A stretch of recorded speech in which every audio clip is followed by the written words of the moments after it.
80 ans, si est-il l'âge magnifique que fête ce 21 février 2023 la comédienne Danielle Evenou. Une vie marquée par son amour pour la comédie, elle qui a incarné l'inoubliable Marie Pervenche, mais aussi pour celui des hommes.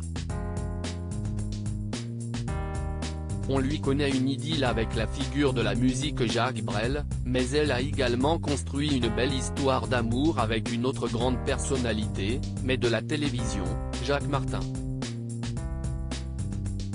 Le célèbre animateur est devenu le père de ses deux enfants, Frédéric et Jean-Baptiste Martin. Toutefois, Danielle Evenou fait un portrait peu réjouissant du présentateur de l'école des fans. Sur le plateau de TPMP People en 2022, elle avait ainsi raconté l'avoir quitté plusieurs fois, être revenue avant de partir pour de bon parce qu'il avait très grossier, « J'ai quitté un homme que j'aimais ». En effet, elle ne pouvait plus de ses crises de jalousie et ses colères noires, malgré tout l'amour qui les unissait. La même année dans cet avou, elle avait fait part du perfectionnisme maladif de l'ex-mari de Cécilia Attias, « Il savait tout faire et je vais vous faire un aveu. Il fallait toujours être parfait, et toute la famille et même les femmes savent tout faire le gratin dauphinois Jacques Martin et pas un autre. »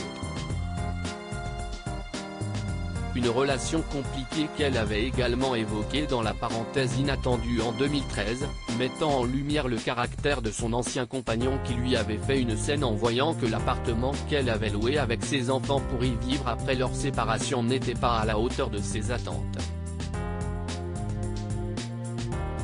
Son fils aîné Frédéric lui avait alors dit, devant son père, « Maman, on a bien fait de partir ».